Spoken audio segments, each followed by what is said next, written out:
I'm Stacy Jones-Hill. I am the communications director for the Fringe and one of the co-founders. And I love Fringe. I got pulled into Fringe because I was a writer. And they were like, so you can write the press releases and the newsletters. And so that's what I do most of the time now. But I also have my own endeavors that I try to do on the side when I'm not doing stuff for Fringe. So I like coming to these panels because it helps me with my projects. So I just want to start with you guys introducing yourselves, maybe talk a little bit about how you got involved in your art and maybe how you got involved in Fringe, if you don't mind. Sure. I'm Kerry Kazmierowicztrimm.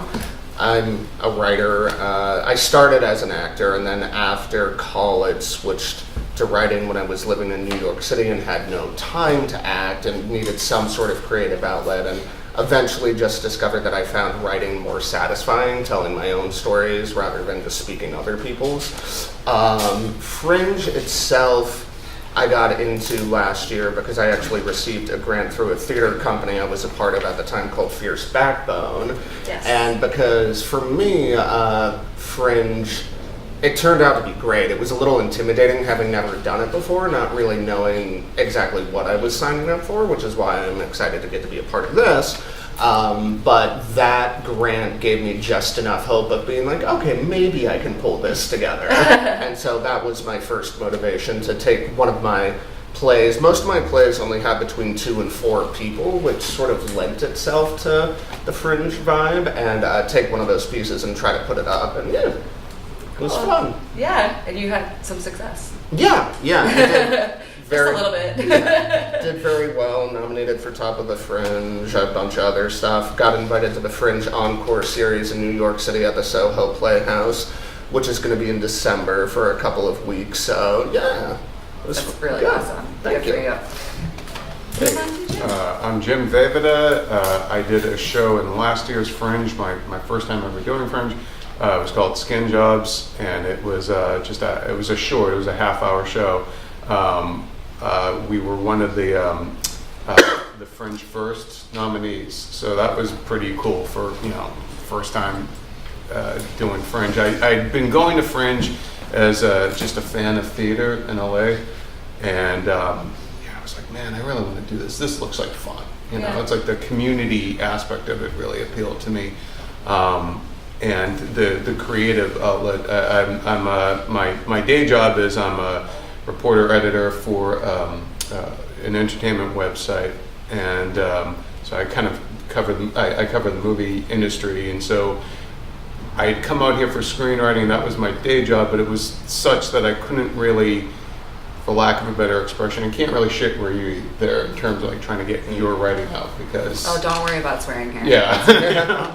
So I started going to theater more and more just to sort of to get a chance to see actors do their thing. Because I go on movie sets all the time for work, but the most you get to enjoy acting there is like, go! Okay, let's do it again. Like, you don't really get to enjoy acting. So I started going to theater, and I was like, oh man, I love Fringe. I want to do something in it. And so I did. I was working on a fuller length piece, but it just wasn't coming together in time, so I was like, oh, I guess I won't be able to do Fringe after all. Short sells at Fringe. But, yes, then I was like, wait, I do have a side story in this larger story. I could try that. It's just cool. a two-hander.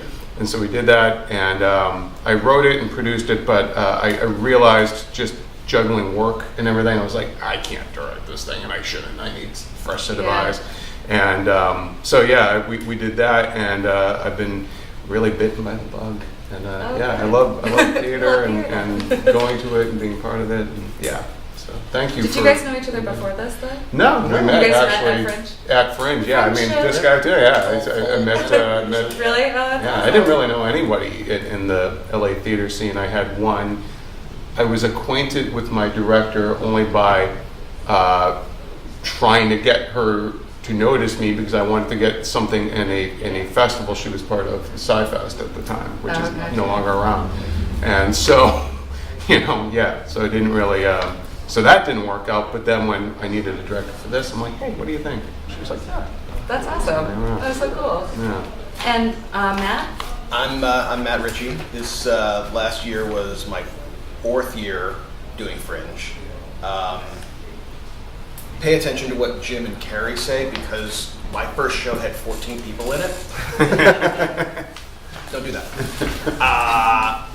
But it went really, really well. Actually, the reason I found out about it is I did a show in this space at the beginning of 2014, and I loved the cast so much. I was like, I have a show that I can put all of you in. How do I get the money? And a friend of mine said, oh, why don't you do it at Fringe? It's a more economical way. I was like, what the heck is Fringe? And from that, and then it was just, it's been a K-hole ever since. Just fabulousness. I've directed, produced, wrote 2 or 3 shows over the course of the last 4 years, which has been just fantastic. I did a show in 2016? I want to say it was 16, called Angel's Flight, which was a staged film noir done at 3 Clubs Bar with a burlesque company, which went very, very, very well. We won Best Cabaret Variety that year, so that was awesome. And really the best part about Fringe, I think, is suddenly meeting people like, oh, did you guys know anybody before Fringe? No, not at all. I have met more cool people over the course of the last 4 years than I had in the previous 10. Seriously, it was almost like, I got my little group of friends here, and then you go to Fringe and like, I call it the theater Disneyland. For like 1 month, it's literally, you are going around and you are meeting everybody who has some very, very close similarity to what you're interested in. And it's the best. Sorry, I'm going off on a tangent. No, I love your tangents, Matt. Okay, come scoot on over here. Into I was trying to be nice and not have like an outside thing when she showed up. Well, Tinks is great, and she is planning on being here for some of the other panels today as well. So I don't know, there might have been a mix-up because I know we changed her around on some of the panels. So, but she does a lot of collaborative work through her company, Bag of Bones, and so they do a lot of devising things like kind of as a group, which is really cool way to write as well, if any of you guys are interested in that. So she'll be around later. But let's just kind of dive into it a little bit more. Let's talk a little bit more about the process, and then we'll open it up to questions in a little bit for you guys, so you guys can, if you have specific things that you want to know about how these guys do their work or about how Fringe works or anything, you can just feel free to ask us towards the end. And then we'll make sure we take like a good 10 or 15 minute break before the next session is supposed to start, in case any of you are planning to attend that one as well. But so I just kind of want to talk about your creative process and like how long it takes you to do what you do, and what is it that you do, because every writer's process is a little different, right? Like, I know for me, when I'm writing, the first thing I have to do is just worry about it for a long time.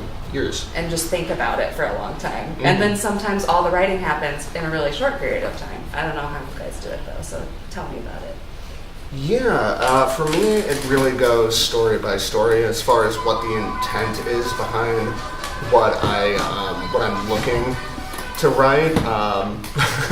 Bye! With plays, I do screenwriting as well. With plays, I tend to only write it as a play if, to me, it's a story that's best told in only 1 or 2 locations, and if it can be told in like 3 to 5 characters, because I think you want to like know the story you want to tell and then figure out the best medium for it. Because if you have something that requires a lot of locations or a lot of visual storytelling, there are some amazing directors that can make it work on stage, but most likely I find I have a screenplay there. But if it's something that's about the dialogue, about how characters have to deal with each other in a small confined space, and about the struggles to communicate with each other. Like for me, my favorite plays are often about when people have the same intention, but they're going about it in such different ways that they end up in conflict with each other, because that just happens when we try to communicate. We all do it so differently, we all have our own triggers, that if you can put people in a tight, confined space and just have the fireworks go off, if you've built up their intents, their backstories, their circumstances correctly, that's what makes an exciting play to me, and that's when I know that I have a play. So with Wounded, the show I had this year, that was about a woman who is a full-time caregiver to her husband who was severely mentally and physically injured in the war, and it's about when she for the first time is considering having a real committed romantic relationship outside of the marriage. And that piece the idea from that piece actually came when I was watching an interview with a woman who was a caregiver, and what was fascinating to me there was, and please stop me if I'm going No, super. this is great advice. I was just going to say the panel is over when you're done. Oh, but the inspiration for this particular one was I was watching an interview with a woman who was a caregiver to her husband, and what was interesting to me was as they were talking to her, referring to her, they weren't referring to her by her name or even by hey, so-and-so's wife, but just as caregiver. And to me, the notion that someone's identity could be changed for them based on an event that they're not even a part of was really fascinating to me, and that was sort of a jumping off point for figuring out that story. And then, yeah, from there, like, I tend to like We're shows. talking about processes. Okay. No. I'm introduced so sorry you a I'm little. late. Yeah, I introduced you a little. You Oh, can God. introduce in a I'm second. like, I do want to I'm hear the so rest of your excited. thoughts. No, and then, Sorry, Tinks.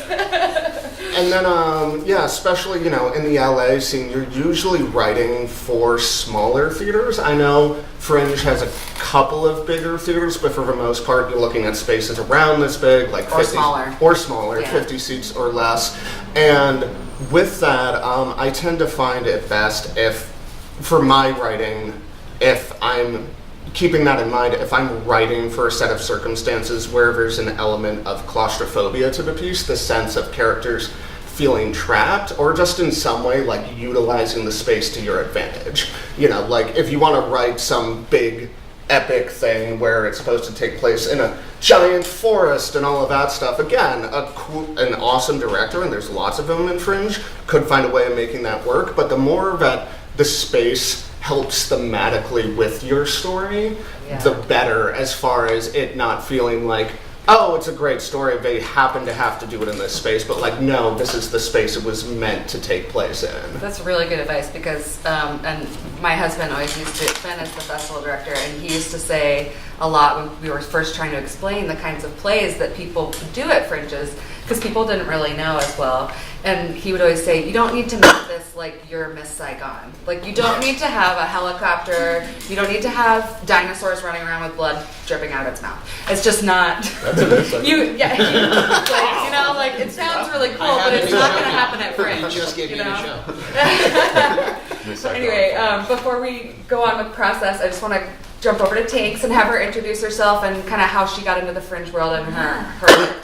Yeah. Hi guys. Sorry I'm late. I'm an arsehole. My name is Tinks, Lovelace. I'm a classically trained performer in New York, London. I came to Fringe mainly because, similar to what you were saying, I wanted like a platform that I could create kind of my own weird, intense stories and just have loads of fun with it, really, without the pressures of, you know, the commercial world or any of that. I just wanted to create my own work. This year I did Othello and Otis, which was a sort of an abstract dreamscape piece on white apathy towards the African American community. I didn't write it myself. I had a co-writer. She can't make it today. She's a woman of color, and it was very much came out of conversations that we've had, me as a white woman and her, and how we navigate and experience the world quite differently. I'm really happy to be here. Thanks for having me. Thanks for being here. So yeah, go ahead. jump in. While we were kind of on this, I'm just interested in terms of, because you're talking about character and backstory, and clearly whenever anybody gets an idea, it's from a completely different place. It's not the same thing all the time. But once you had that thing for Wounded, once you said, oh, okay, this is an interesting idea that I want to go with this, how do you come up with characters or break things down? Do you say, like, I know I want to have 3, or I know I want to have 4, or I swear to God I'm not going more than 5, and then you kind of come up with some backstory, or do you tend to do, like, let me just see how things go and find out where they are in my head, or how do you usually...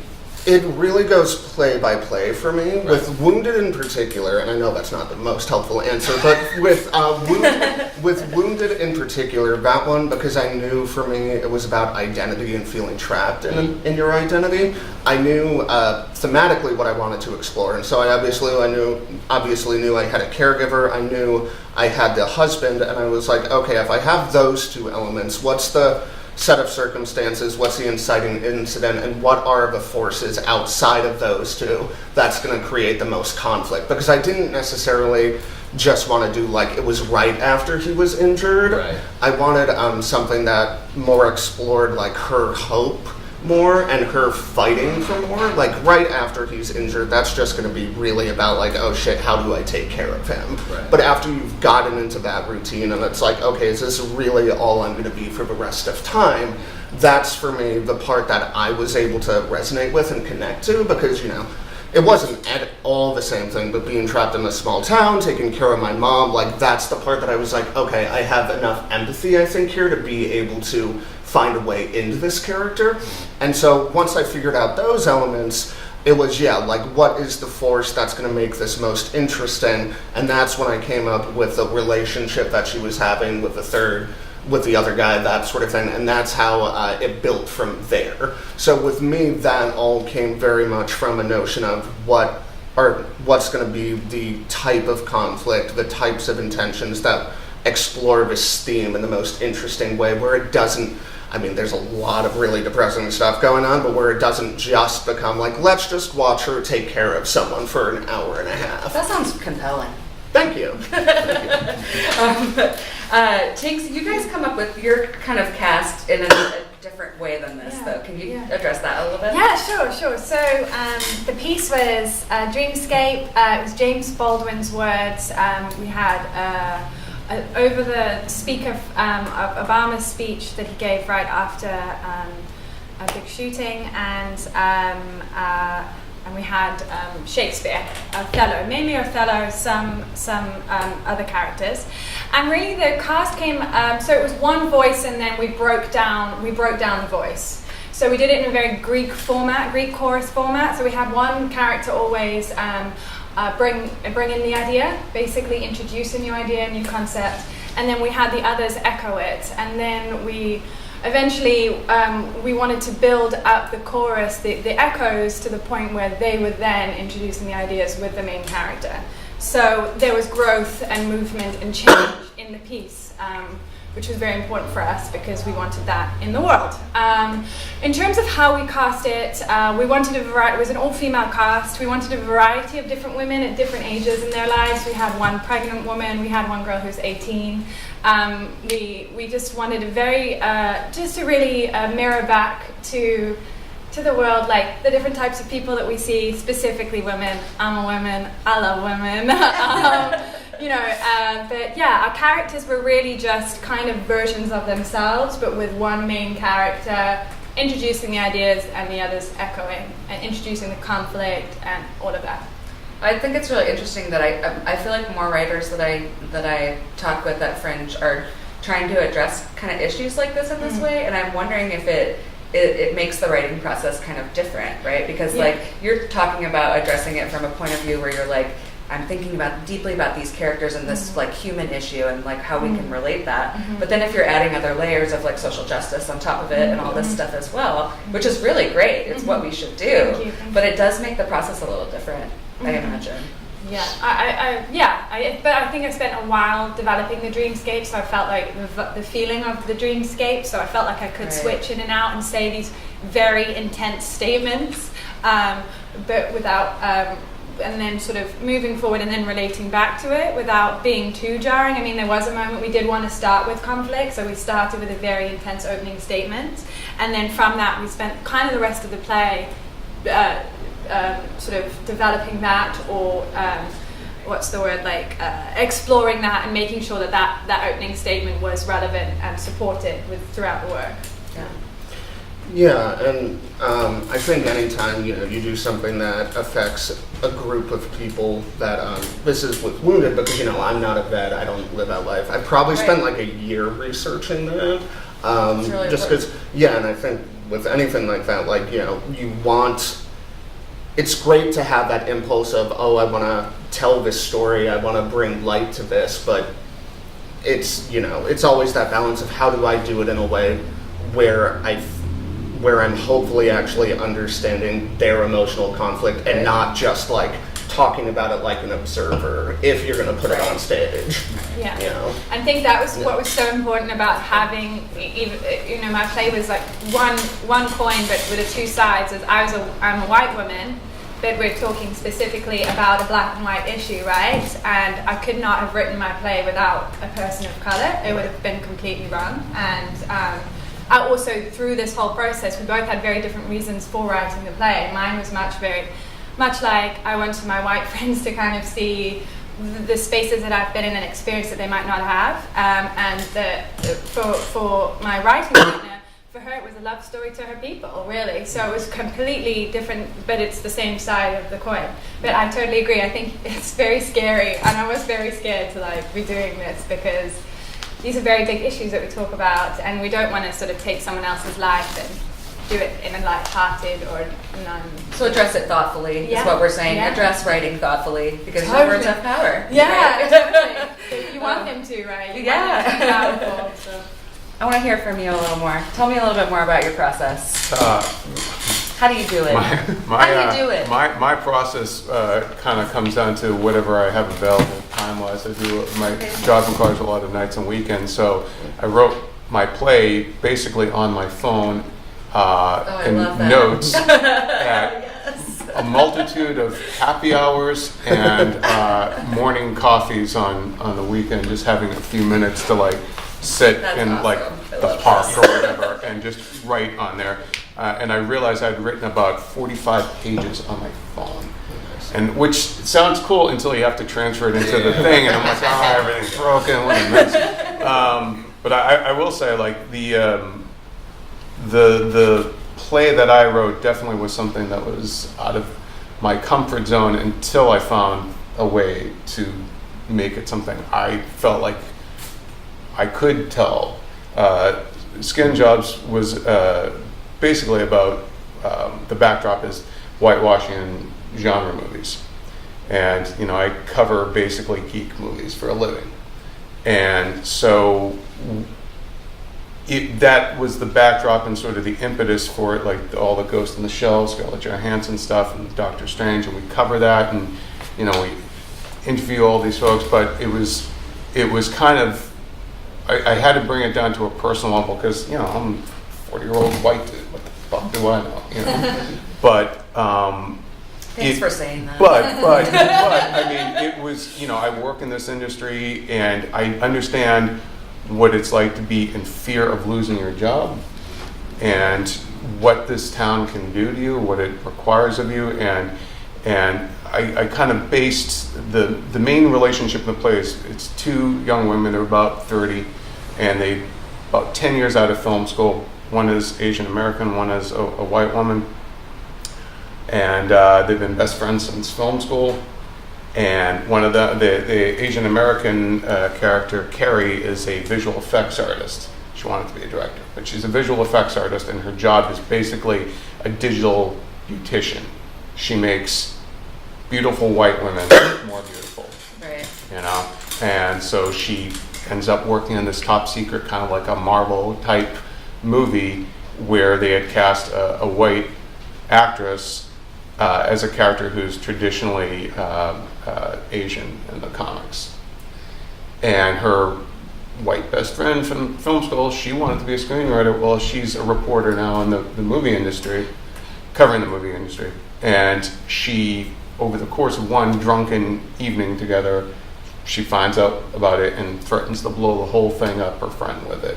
So a lot of it dealt with sort of, you know, addressing these issues of privilege and everything and anxieties of working in the industry. And there were a lot of like hot button things that got in there just as I was writing, because there was a lot of frustrations that I have with the industry and with my own specific job and with the people I meet online. There was a lot of, you know, all you have to do is be on film Twitter, and, you know, I was getting a little struck by the self-righteousness of a lot of white writers being the voice of whitewashing when that stuff was happening. It's a more diverse community, I think, now a little bit, but it's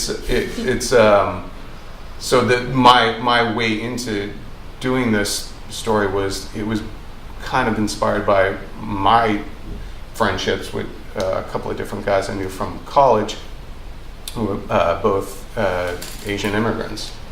and we all want it to be something in the film industry, and it's sort of like you get that many years out, and the job you have 10 years out is probably what you're going to be in the industry. You know, that's a bitter pill to swallow, but it's reality. You know, and like, We all start shaking. you know, but it's just working. You know, in the industry, kind of gave me perspective of why somebody would continue to work on something that they know in their gut is wrong, but they need their job, and this is like their ticket into something bigger. And the sort of the sanctimoniousness of one character and all that. So it was, and then the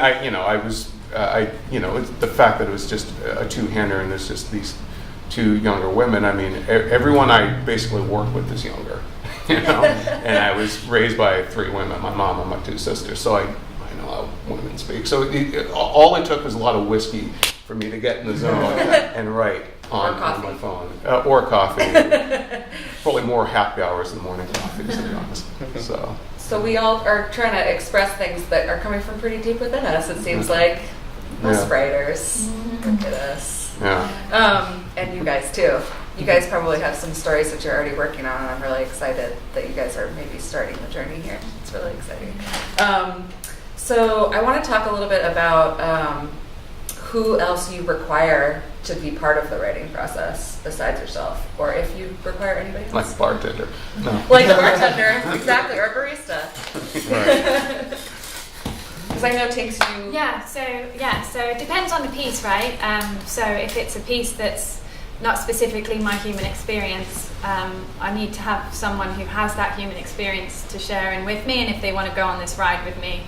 And this time I was really grateful that you know, it actually just came out of conversations that my friend and I, who's now one of my best friends, and she's my writing partner, creative partner, conversations that we had, like, well, we're just really pissed off with how things are, you know, and how people can't see things, and that's really what that came out of. My other things I've written in the past, you know, if it's me developing my own voice, I protect it quite heavily in the beginning, just because I don't want too many people coming in early to tell me, oh, this is weird, or you shouldn't do that, or so if it's something that is very new to me, and it's a style, like I've created kind of a dreamscape thing for myself, very like fluid in and out language. That I protect quite heavily in the beginning, but once it comes time to give it over to the performers, I really harness their feedback, and I really try and create a space of like, tell me what you don't like, or does this make sense? That's kind of how I work, really. Those are the 2 shows I've written thus far. This year, coming up, we'll see how that one goes. Because you guys' shows that you did before, the Shakespeare and Chill. Yeah. And what was the other one? Theatre and Chill. Theatre and Chill, right. That was written by a third woman. Okay, I was curious about that, because it did seem very like, the pieces that I've seen that you guys have done, it's all been very like, your actors feel really plugged into the writing. Yeah, I have to. I really have to make sure that there's an ownership that I give to them, because the pieces are slightly abstract in the sense that there aren't always just 2 human beings talking about an event or something that's gone on. I really am very honest, and the way, because I also direct my pieces, so I say to them, tell me everything that you think and feel. And if I'm working with a choreographer, I say to her, I wrote this with you in mind, or with this in mind, but it's yours now, so tell me what you think. You know, essentially they're going to be up on stage saying it, so I wanted to make sure there's 100%. I'm incredibly collaborative though. I'm not really like, this is my way, or, you know, so it's got to be 2 or 3 people. I feel the more brains are in something, the better, so. What about you? Yeah, so again, it depends on the piece, but with Wounded in particular, that one, I sort of based off of research I did on my own. I knew sort of a story I wanted to tell. So from there, I went out and talked to a lot of veterans, caregivers, that sort of thing. Since with that particular piece, I knew kind of what I wanted the track to be. I wasn't necessarily looking for a specific person to kind of tell their story, but more wanted a wide variety of opinions to make sure, and personal stories to make sure where I was going landed somewhere in the middle, but I kind of knew with that one, since I kind of had a sense of a story I wanted to tell, that if I found one person and made it too much about that, it could have become, and I've had this in the past, where the person, if I make some dramatic choices, the person might go, well, that's not my story, that's not what happened to me. Yeah, I and totally understand. yeah, and so it was about a balance of that, of like, okay, how do I make sure this is truthful without necessarily feeling tied down to one specific person's personal experiences. And so that was about just trying to get as wide of a group that I talked to as possible. With some of my other stuff, with my more personal stories, those tend to definitely just be me. Like, that's just my stuff. And then when it gets to a certain point, usually like 5 or 6 drafts in, then I have some artists who I really respect, who I usually have either read it or listen to a reading of it and get feedback that way. And early on, I used to be a little more like, okay, this is the feedback they gave, I have to take it as they've given it to me. Over time, I've discovered more. What I find useful is if they point out, like, this isn't working and this is the solution that I think might help you, sometimes that's exactly what it is. Sometimes it's like, okay, they pointed it out, so there definitely is an issue there, but the solution may be something completely different from what they suggested. So I find it good to always feel open, like, okay, I do have to look at this, but the specific advice they gave, it may be actually the exact opposite that solves the issue. Right. Is what I That's found. cool, yeah. And then with working with actors, I do tend to, early on, the first few rehearsals, be one of those people who's like, please do it as it's written, and then as they've started to develop the character, and I can tell that they're really getting into the perspective and rhythm of the character, oftentimes they'll then go like, this one line feels out of place, like everything else is working for me, Kerry, but this one moment feels out of the pattern. And then I'm like, okay, great, that makes sense, let's change that. But I ask them to go with it a little longer before they start giving that feedback. Kind of generally. interesting. Those are kind of Yeah, flip-flopped a little yeah, bit, but yeah. I mean, for those pieces, it Yeah, seems very like different. I think, appropriate. and I think, I mean, obviously I don't want them changing loads of lines and stuff. I'm like, no, I've put a lot of thought into this, just so you know. But yeah, I'm very, I think because the statements that I was asking them to say were so big and so about their human condition, I just very much was like, tell me what's up. Yeah. I think. Would you guys bring in people to Matt? Do you bring in somebody to work with you at all, Oliver? I've got a screenwriting partner. How does that work? It's great because one of the things about it is I just need somebody to kick me out of my head. Just because I'm constantly doing this and I will never actually start doing this because I'm in my head so much. Me too. Yeah, right? High five. Yeah. And sometimes it just takes, like, I'm going to write down a whole idea and I've got this and I've got all this kind of stuff and I'm ready to go. I know that I can write this. Hey, do you want to get some coffee and not do anything? And then hopefully over the course of that, hey, what's up? And hopefully over the course of talking to this person and kind of just being reminded about the stupidest little stuff. Like, okay, here's what structure is, and here's what character is, and here's what whatever. And I've got all of this stuff laid out, and I'll have my buddy listen to everything that I'm saying, and he'll go, yeah, but what's your main character's problem? Yeah. Oh, right! Okay! And then you go back and you just take the simplest little thing, and all of a sudden everything clicks into place. Yeah, and I need to talk in order for things to come out, because otherwise I can't sit there and just, here's an idea, and here's an idea, and here's an idea for hours and hours and hours. I gotta wander around and talk about things, because that's how things, happen. I'm very much like that too. Yeah. And I really enjoy working with other people for that same reason, because it's like, I like the bouncing off of the minds thing a little bit too. Yeah, So, I will say that, particularly the piece that I've done for Fringe, I really needed to listen to other people, because I knew that I was mindful enough of being who I am doing this story. You were being very careful about Yeah, this because story. I just, I'm well aware of how sensitive that is, even if it's not my thing at stake, you know. So I had a female director, Lee Costello, and then relied on my 2 actresses as well, and then I think the only other guy involved in the thing was our stage manager.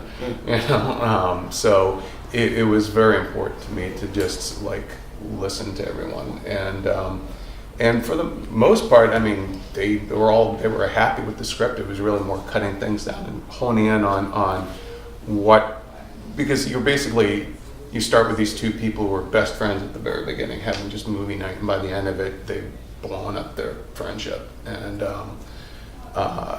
so you know, listening to my collaborators was key. I had to. If it would have been supremely arrogant and wrong-headed to not listen, and I actually really enjoyed that whole process. It was my director was very great at finding out where I could just cut things, because it was really just about tightening it up, and I do a lot of research just in general, just because it's a great procrastination tool. I seriously have like 35 windows open on my phone, on your phone. 35? You try to read a Google book on Safari on your phone, and it's like, but it's at a certain point, all that is just there to kind of help you, give texture to a scene, or that one line that came from your research. But ultimately, just for me, like, it's got to come out of something that's upsetting me, or that I need to work out because I don't bother going to therapy. So, you know, so it kind of comes from that. At the end of the day, it has to be the people in your, boy, this sounds crazy, the people in your head are telling you kind of what goes on the page. So I think if you're a writer, you can say that. I feel very much the same way though, like listening. I think listening to the piece, I think that's underrated. You know, we write it and then just really let it speak to you, and it will tell you a lot of the times like where it needs to go and stuff.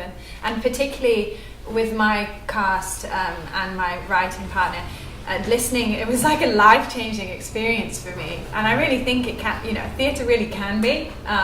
That's what it should be, right? And just listening to the girls and being like, just tell me how it is. Tell me how it is for you. I want to know, and let's create the space for that. Yeah, it was huge. Listening is huge. It's underrated. Well, it's really interesting that you guys are kind of talking about these risky pieces for you. Yeah. That they required a lot of thought about how to address them. Yeah. And those are the kinds of pieces that could fail. Yeah. Really fail. Oh gosh, I was at the Coachella before the show opens. Yeah. Before the festival. And I was a little drunk, and I was just bad tripping in my head, like, this show, you can't do this, what are you doing? Like, this is insane, you're a white woman, like, this isn't your space, this isn't your place, you know? Sounds like you and Jeff, like, should have a conversation like that. It was not a good Coachella, but the Fringe Festival was amazing, so. Yeah, but I mean, I think that a lot of people at Fringe are successful when they take these kinds of risks, not necessarily the very strong theme that we have going on today, but taking risks in other ways as well. Those are the shows that really stand out.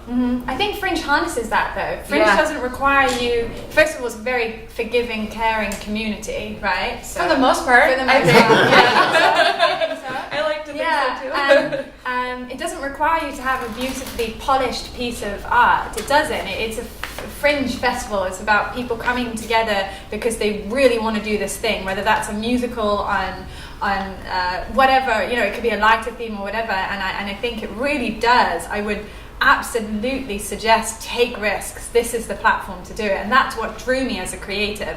I work in like bigger sets and whatnot, and you can't take risks there because you've got millions of eyes on you, and you know, and whereas this, it's like, let's just do it. Like, what is that thing that you really want to do? What is that story inside of you that you really want to tell? Do that, do it huge, and just go for it, you know?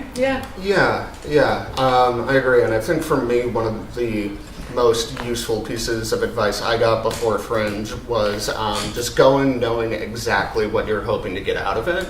Like, whether it's like, okay, this is the full production, this is going to be the version of it, or am I essentially workshopping it with generally a very supportive audience? Like, you have a lot of really passionate, wonderful creatives who are happy to talk with you afterwards, give you really good feedback.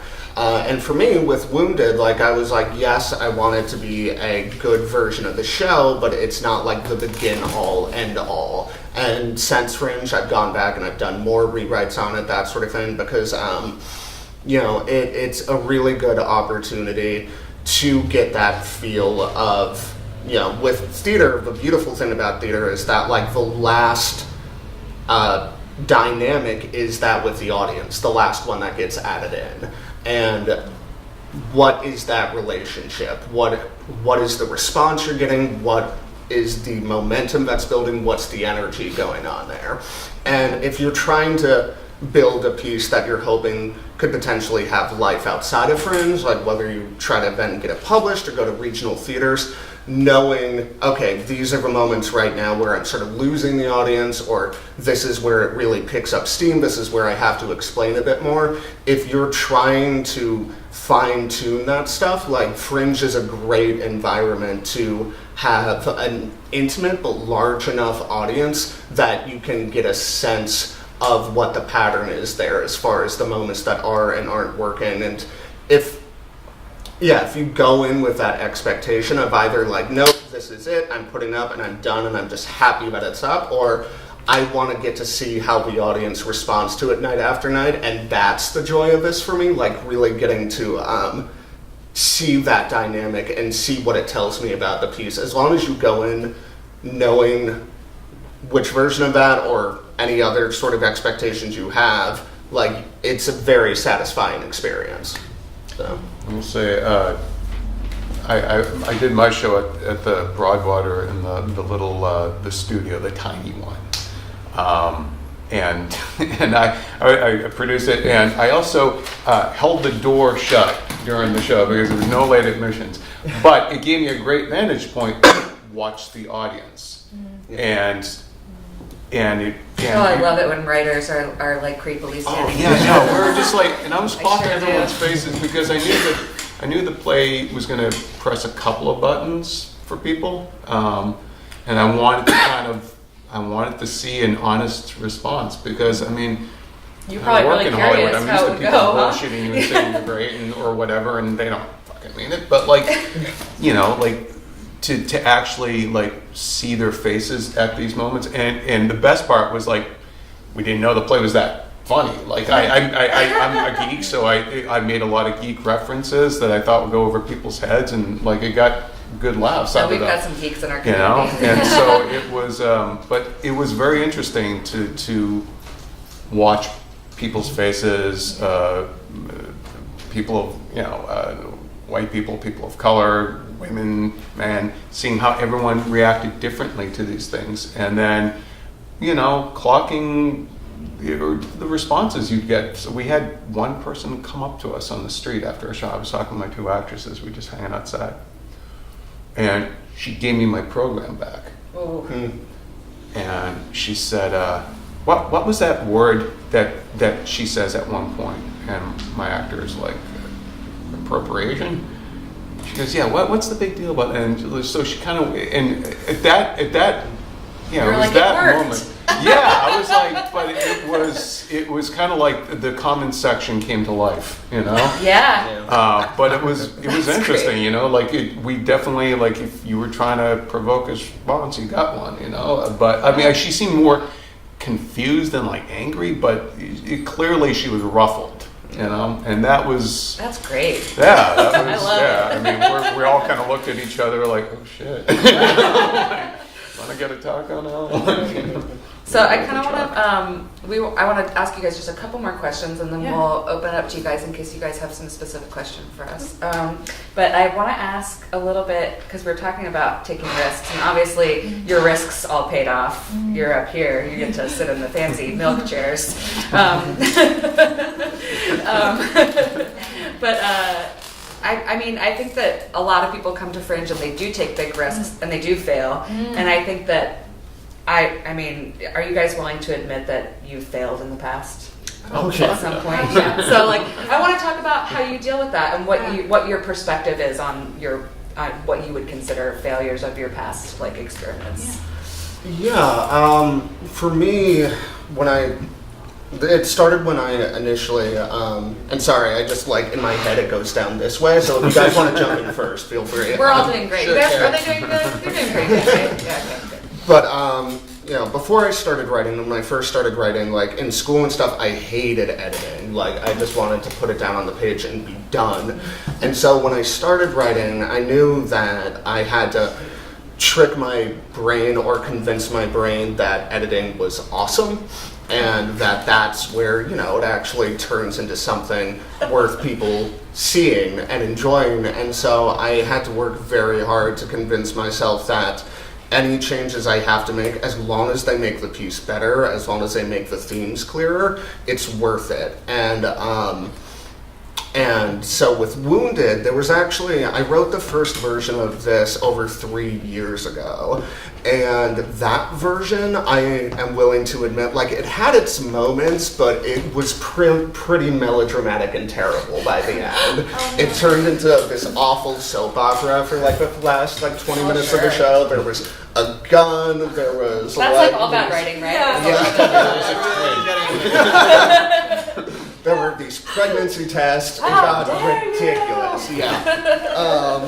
And so I put it away for a while with especially... Just knowing the show now with the pregnancy test. I'm seeing Maury Povich come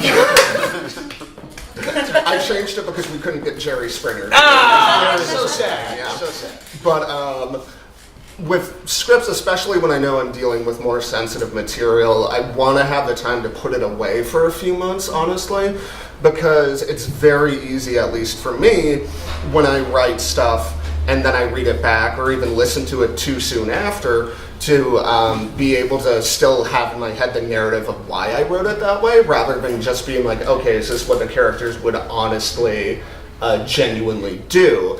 But once I put it away for a few months, or with this even a couple of years, and then take it back out, like I no longer remember, okay, this is why I justified writing it this way, this is why I justified this person doing that, and it's just the characters, and like, does this honestly best serve their intention? And when I took Wounded back out, it was like, nope, nope, nope, nope, nope, nope, nope, and nope. And so at that point, I was like, okay, I think there's still something here that's worth exploring with the theme and with this central dynamic, but I have to go back and really, really understand what they truly want by the end of the show and just rebuild that way. And so I rewrote probably about like 93% of it when I went back and did it again. So when I fail, I like throw it away. But you like built a cocoon around it and turned it into a butterfly. This is what happened with your failure. Did you guys read the Dan Harmon quote on this? Dan Harmon saw a show. Yes. Did you read that? No, so Dan Harmon has this amazing quote. It says, "I know everybody thinks that they're the worst writer in the world. Here's the bad news. You are. You are the worst writer in the world. But here's the good news. You are the greatest fucking editor that anyone has ever seen. So if you can get through the piece of shit that you know is awful and get to page 120 and put it away and forget that person for a minute and come back as the editor, you are going to turn that thing into gold." I just love that concept though of like it wasn't really like a failure. You just kind of put it aside for a while and then it changed into something else, which is pretty. I think as long as there's that core idea, if that's strong, like I'm realizing now, like the more plays I write, that it's got to be something that's, I have to feel provoked to write this thing. Like there's something that's pissing me off, or something that, holy shit, you won't believe what happened, that kind of thing. Otherwise, it's just a Facebook post, really. Like, and then this happened, and then that happened, and it's like, so I think as long as you still remember why you wanted to do this to begin with, all the other stuff can kind of go away or get pared down and thrown out. as long as that core idea is strong, life will find a way. There were a lot of Jurassic Park quotes in my play. There were a shit ton, and it was amazing. That's why you responded so strongly to the dinosaur comment. I did, yeah, exactly. Hit a nerve. What about you guys? What do you think about Taking risks. failure and taking risks? So I've done Fringe 3 years in a row. The first year I did it, I felt like I was just another, it was just very vanilla, very boring, very, not boring, but I didn't take enough risks. And I could see that sort of the moment it opened, really. And I had a few more nights to sit there and watch all my boring choices as a director and as a creative. And, it was a great show. I had so much fun. I really did. And the writing was gorgeous. It was totally fun.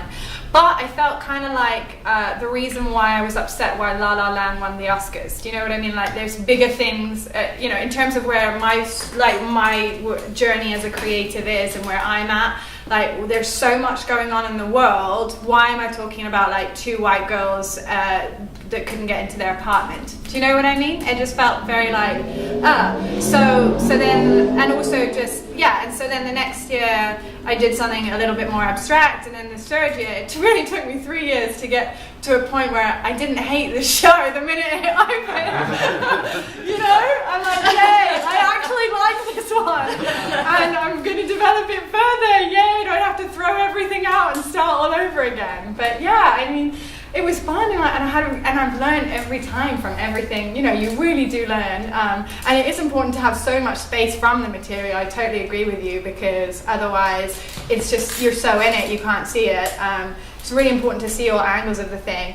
But I just think, you grow, the social landscape grows, and all of that, you have to change and adapt to that, in my way, in the way that I do things. If I'm not currently mirroring what is going on, then I feel like I might as well just stay home and watch Netflix, And chill. Yeah, chill. And it's really cool what you guys are talking about, because it is true, and it's, we all know about that you have to try to do things to succeed at them, but it really is true that all of the very successful artists that I know at Fringe have stories about how they embarrassed themselves creatively, but when they kept going and they were able to build on that and do more cool stuff, and some really important work that you guys have done. So thank you guys for sharing today. I really appreciate you guys talking about your work. I would love for you guys to ask some questions now. If you would like to, you can just raise your hand and I'll just call on you if you have questions. Otherwise, we'll just talk a little more until you feel like leaving. We'll just all sit here. Does anybody have any questions? Wow, it's just like the parties I throw. What's your name? Raven. What is it? Raven. Raven? Hi. Thank you. Good morning. Yes, good I morning. have a few questions. I don't know if it pertains to this panel. Go ahead. I'll let you know if you're going into bad territory. I don't know. If we're allowed to use live music, if that's an issue. I don't see. No, we get lots of people doing live music. Oh, Yeah, I just would make sure you have the rights to it if it's like a popular song or whatever. Yeah. And some people don't even do that. And some venues Yeah. have music rights. I'd ask the venues what their rights are, but I think live music's gorgeous. I love Yeah, live there's a lot of music. live music in some of the shows and they do really quite well. Yeah. I would say if you're using if you plan on posting your show, if you're recording it as a video and posting it to YouTube, if you're using music that doesn't belong to you, you could get flagged that way. So that's just something to be mindful of. Yeah, YouTube will get on you. Yeah, real there's fast. just set it to As long as the live music enhances the show, right, and the storyline, and it all weaves in, I've sometimes seen shows with live music where the music kind of overpowered the show. Yeah. So I think that's something to be aware of is in your space too, right, where the music is being played is something you really have to think about a lot, totally. and how loud all the instruments are and stuff as well. But it can definitely be It's gorgeous. a great thing. Yeah. Who else has questions? Did you have another question, maybe? I have a few, but I'll let somebody go. I don't know if anybody's jumping to ask another Go for it, question. Raven. Yeah, would you like to ask it? To what extent were you all involved in the promotion of your shows, and what strategies or tactics work best for you? First, I'm just going to let you know that we do have a whole series of workshops up through the festival that are all about helping you to promote your show. Just so you know that there will be more, but I do want you guys to answer this Say question. office hours is absolutely key. Did anybody go to office hours this last one? This off-season office hours that I did? Yeah, your Matt office Quinn did. hours and your postcards. But I will say, ultimately, the thing that I did online ads, that I guess that was like, I hate to use buzzy terms, but like it's more brand awareness. Like, did people remembered seeing my poster and stuff? But actually getting people butts in seats, it did come down to like, it's like get out the vote. Like, you got to go, Canvassing. bar to bar on the Fringe circuit That's and so shake right. every hand and give out the card and tell them what your show is. And that's ultimately better than any Facebook ad or Better Lemons ad or anything, because these folks are the ones I met at that, and everyone showed up. It's I forget who I was talking to the other day when it's a friend of mine who was like, "You need to shut up and not tell anybody about this because it's our secret." But I'm going to tell you. What's great about Fringe is it's the microcosm of the entire entertainment industry. Because the way to do it is you go shake people's hands, you meet them, I like you, I'm interested in this thing, hey, look at this thing that I'm doing, okay, I'm going to support you, you support me. That's it. It's not about send your headshot out, it's not about hand you whatever and blindly, no, do you know this guy? Yeah, I've worked with you before, hey, let's do this again. Suddenly you have a job. Suddenly you have somebody coming to see your show. Suddenly it's a cooperative, very personal thing. And so within not only just going to office hours, which is 100%, everybody knows what office hours is. Office hours is, what is it, twice a week, once or twice a week? We usually, what we've been doing is we do it usually every Wednesday, like in the few months leading up to Fringe, and we'll do it at different bars in this area. And it's just like a networking event. And people usually bring some merch or postcards, and they're chatting about their shows and getting to know each other. And it's just kind of a nice way to like make friends and start telling people about what you're bringing to the festival. Yes, we did this. We did our first edition of off-season office hours, which we've never done them this early before, but we're hoping to do them once a month until we get a little closer to the festival, because we want to do a little more year-round action. Yeah. So we like hanging out with you guys. And I will say, I absolutely agree, like the office hours, all of that connecting is super important. If you're like me and you know you're an introvert and you're not great with one-on-one, I brought on a producing partner who was very good at that. Yeah. Like, I just knew that is not my skill, so I brought on someone. I was going to say everybody at Fringe is a multi-hyphenate. Yeah. When you were saying before that it's like a microcosm of the entertainment industry, everybody at Fringe does more than one thing. But you have to pick what your things are. Yeah. And you have to find other people to fill the gaps of what aren't your things. Yeah. And so it's like, it's really important, because some people will try to do everything. That's me. Yes. It's not fun. No. It is literally exhausting. It is, like, and you that's don't why sleep. I just reacted immediately when you said, how involved are you in promoting your show? I just went, oh. Because it's all about promoting. Even on the years that I didn't even like my shows, I was screaming about them, and I have a really, one or two really lovely cast members that are very extroverted. They can deal with that, because when you've written it and you're directing it and you're trying to do all these other things, you can't always be like, hi, come to my show, how are you? You just like, you want to go home and sleep. So, Or cry. Yeah, or cry, or drink too much and then you're not able to talk to anyone. But it's imperative that you are involved in promoting it. It's imperative. You have to, even if you don't like it. Not to belabor this one point, but the two really big things is there were 300 shows last year. Well, it was Almost four. It was closer to 400. There are about 400 shows at Fringe. So saying somebody's going to find no one's going to find your show. 2,500 performances. No one will find your show Over the month. unless you're shaking hands, unless you're talking to people, unless you're going to see other shows, unless you're a part of the machine. You can't sit there and go, I hope this is going to happen. It won't. So It's it does. not like- It does. You are allowed to take risks at Fringe, Yeah. but you are also kind of have to play along a little bit. Yeah. Yeah. Otherwise, Yeah. you'll get lost lost in the shuffle. Yeah. Yeah. The Exactly. creative risks, but also like when you're promoting, also like be a lovely person. Don't just Yeah. go and shove your flyer in Okay. someone, and you know. Well, and do you have a show that has a specific group? You know what I mean? Like I did a film noir show. I sent stuff out to like film noir blogs. Are there groups that really like to get together and read about stuff? Are there film noir groups that go see stuff all the time? All outside of Fringe stuff. Like let's find people to bring into Fringe who I know are this kind of group, as well as the people who are And that was a already super successful strategy for you that Yeah. year. That worked out really well for you. And yeah, we've had some other ones like, what was the baseball one? Was that Blackballed? Yeah, I know he was really Yeah. trying to reach out to like some specific groups as well. Yeah. He's going to be around here later too, I think. Cool. Any other questions out here? Yes, Kelly? If you do feel, if you feel like you want to take your script to the next, something beyond what you've gotten out of Fringe, what are the things on your minds right now as to the next thing you want your script to enter into? Well, I'll go ahead because I'm really aggressively doing this right now. I really want to like produce a feature from the script, the play, and I want it to be on film and then like one take, whatever. It's insane. One shot, the entire thing. Yay! I'm gonna have fun doing that one.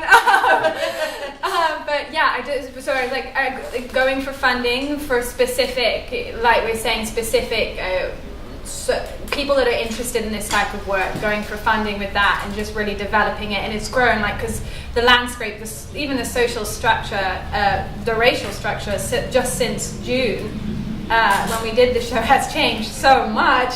Our landscape is changing so much, so the show has to alter slightly to fit that. But yeah, this is such a great format, and you can develop it. One year I did just a video piece from it.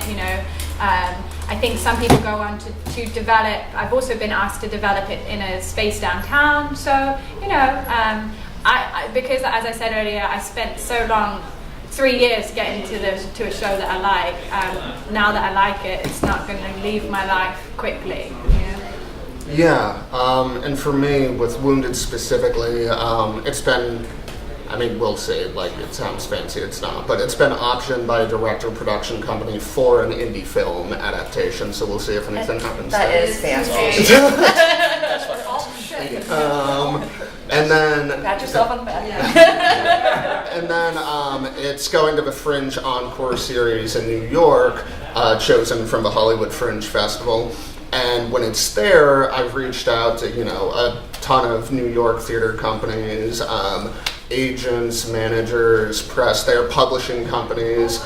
And the thing is, like, there's enough clout around the Fringe Encore series that even the ones who are like, I can't make it, they're like, please send me the script. So it is getting to some of those people that way. And then as far as the next step with it outside of that, I'm trying to get it more into the regional theater scene. So some of the theaters out here that are a little larger, I've been in contact with them, essentially put together kind of like a pitch package around the reviews that I got from Fringe, that sort of thing, and have been sending that to them, talking to a couple of those theaters, that sort of thing.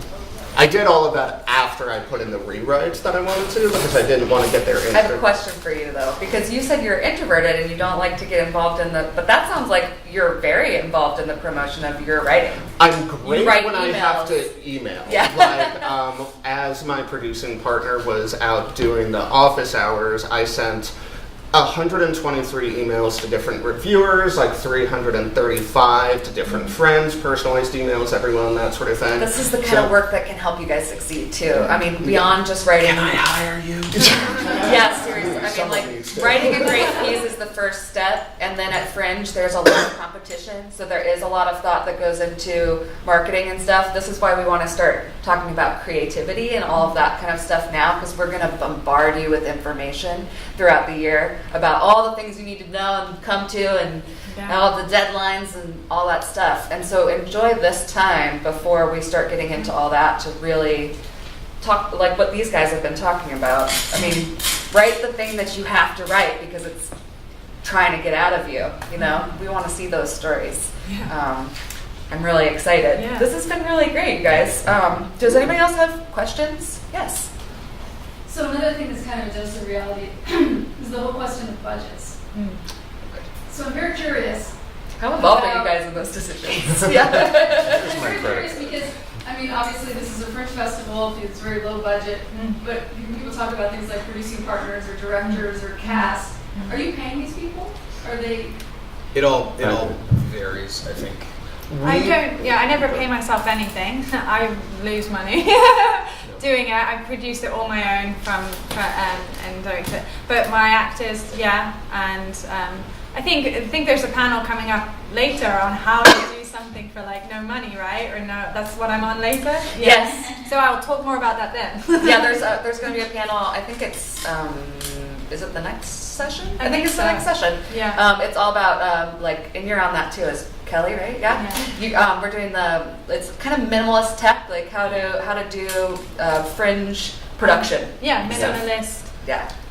I will say, like, I did, my initial concept for my play was a bigger piece. It was, there's going to be like 6 characters and a digital projector, and it's like January and the friggin' thing isn't done and it's not working out, and I'm like, all right, what can I do? So I do the side story, and it's like, it's 2 women and a couch. We don't have a couch. It's 2 women and 3 chairs made to look like a couch. We can do that. Welcome to Fringe.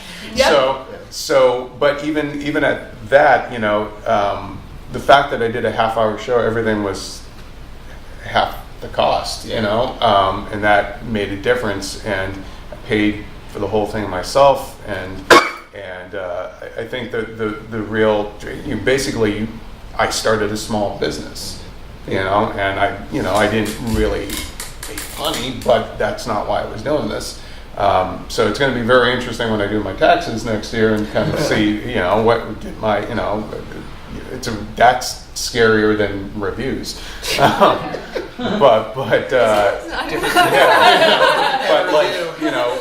did pay my actors, and I actually, it was our first time they got together. We sat down, and they work for a little. One of them, is like a bartender waitress, and she's like, dude, I'm gonna miss a lot of shifts for all these rehearsals, but we had to have rehearsals.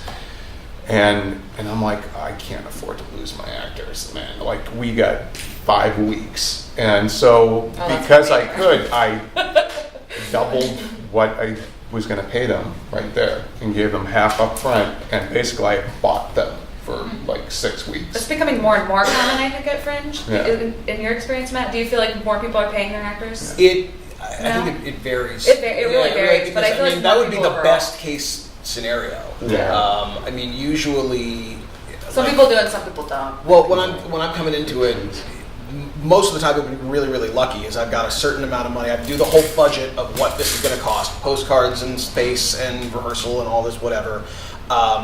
And by the end of it, you figure out it's going to cost $3,000, whatever it's going to cost. And then you try to get as much of that, in donation or Kickstarter or this or that or whatever, startup funds and what have you. Now you've got the show. Great. Okay, you've got the show, but nothing. So once that happens, hopefully the money that's coming in is now profit, which means I do profit share from that point on, which means, hi, my 6 actors, if you're not pushing this all the time, you're not going to get paid as well as if you did. Because I'm not going to have the cash to pay people up front. I want to desperately, but so does my USAA credit card. So it's kind of like, how do we make this equitable to everybody? If we have nothing, but we want to make sure that everybody gets something, let's all try to bring something in, and we'll share in what comes in rather than stuff that's up front. Yeah. That guy in the back Can I back make there. a pitch, Stacy? Yes, you may, Matt Somewhat related Quinn. to this topic? Yes. All right. Hi, everyone. My name is Matthew Quinn. I produce at Theater Asylum and run the venue Theater Asylum and produce with Combined Art Form. I'm a huge Fringe fan, and just congrats. This whole day thing is awesome. And I'm Thanks for being here. Oh, I learned so much. These guys are pros. These are wonderful people. Matt's been around from the very beginning, so he knows Back. almost as much as I do about Fringe. Almost. We offer a producers class, how to produce a Hollywood Fringe, and we're offering a new class this year with actually Matt Ritchey's teaching one how to direct. We have one on social media. All that is at our website, theaterasylum.com, theater with ER. I'll be around all day passing out cards. Come on up if you have questions. I do consulting as well for shows. I'm a huge Fringe fan and love networking and pushing people together. So I hope to meet you this year looking good.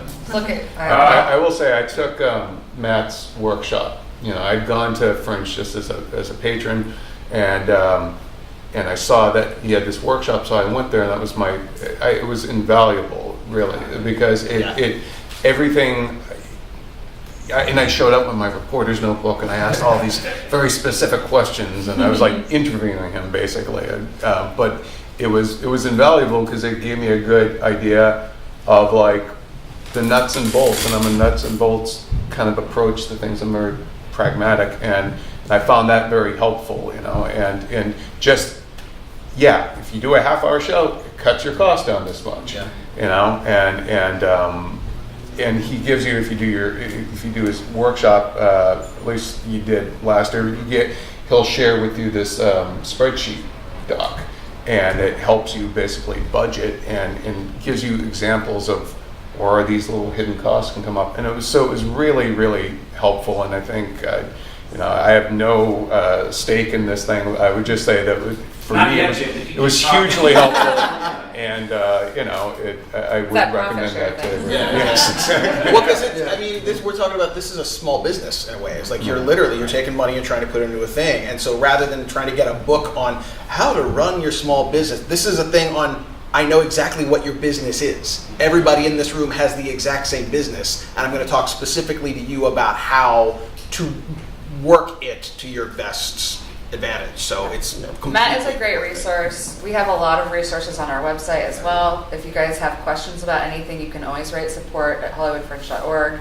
and one of my very close friends, Dave McKeever, will answer you very shortly, usually not tersely. And I gotta add, in part because I think Fringe has so invigorated the community, there are a lot of workshops starting to pop up now. Yeah. Especially with media marketing, like the whole butts and seats type of thing. And so you're seeing all these groups. Better Lemons has them, LAFPI has some wonderful workshops. So like on the 10th year, it's like Fringe has started this storm. And you're really, so take advantage of all the stuff out there to help and meet people. Network. But also don't burn yourselves out. Good, yes. Because it's really easy to do. So really set limits for yourself as well. I will also say, be nice to everyone. Be nice to everyone. Like Dave, you named him. Be nice to him because he is somebody that can get things done. I remember somebody who was a dick to me early on in Fringe, and I apologize. Kerry, there's a distance here. But it was a useful lesson. Went to a Fringe workshop, and it was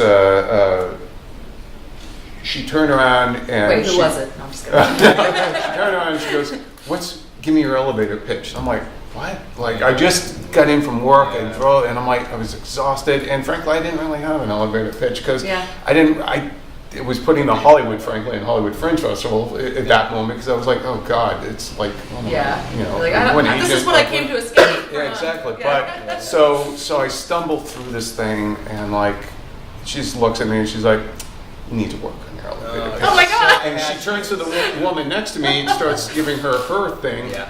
And the woman really reacts to it, and she's like, "Hi, do you do that?" And she goes, "Well, I'm a professional storyteller." I was like, I'm like, hold up now. So, we have the rule for a reason. Did you hear? Yes. So, but I will say, no jerks allowed at Fringe. I never went to see her show. If that was trademarked. Yeah. That's been our #1 enduring rule, and I can tell you guys aren't jerks. You guys all seem really nice. I'm going to wrap it up because I want to give you guys some time to take a break or whatever. If you're going to plan to do the other session, please feel free. If you guys want to come up and talk to them, I'm giving them permission to talk to you. And also to me, if you have any questions, I'm going to be here the whole day. So thank you guys so much for being here. I really appreciate it.